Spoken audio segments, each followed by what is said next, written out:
আবারও চলে এসেছি একটা সহজ রেসিপি তোমাদের সাথে শেয়ার করবার জন্য। তো আজকে বানাবো স্যান্ডউইচ।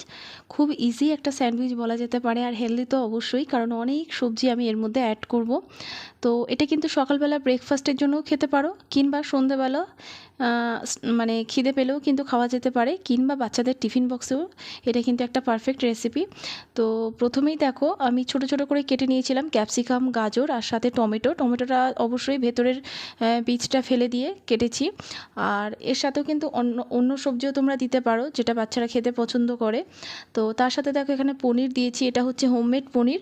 তো ওটা কিন্তু আমি হাত দিয়ে একটু ভেঙে ভেঙে দিলাম।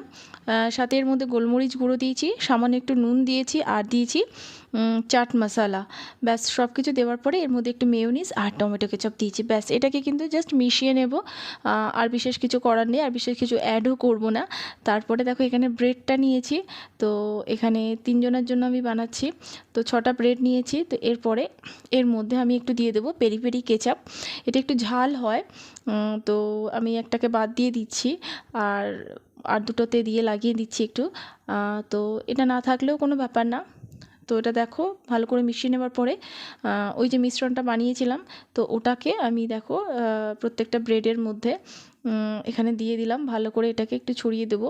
আর অবশ্যই একটু মোটা করে দিয়েছি, দেখতেই পাচ্ছ বেশ অনেকটা করেই দিয়েছি। ব্যাস তো যেটাতে দিইনি সসটা, সেটার মধ্যে সামান্য একটু বাটার আমি লাগিয়ে দিচ্ছি। তারপরে আরেকটা ব্রেড এটাকে এর মধ্যে ওপর থেকে দিয়ে দিলাম। ব্যাস এবারে ওদিকে আমি কিন্তু প্যানের মধ্যে সামান্য একটু ঘি না, এটা বাটার দিয়েছি। তো বাটারের জায়গায় অবশ্যই তেলও দেওয়া যেতে পারে সামান্য। তো এটাকে জাস্ট একটু এপিট ওপিট করে একটু সেঁকে নেব, যাতে একটু দাগ দাগ হয়।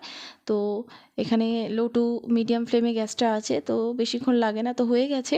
তো এরকম অনেক রেসিপি কিন্তু আমার চ্যানেলে আছে, অবশ্যই চেক আউট করে নিও। আর এই রেসিপিটা মানে পনির স্যান্ডউইচ রেসিপিটা কেমন লাগলো সেটা কিন্তু অবশ্যই জানাতে ভুলো না। এটা কিন্তু খেতে সত্যি খুব ভালো হয়েছিল, অবশ্যই একবার ট্রাই করো। তো চলো আবার দেখা হবে নতুন কোনো রেসিপির সাথে। তো ততক্ষণের জন্য ভালো থেকো, সুস্থ থেকো, টাটা।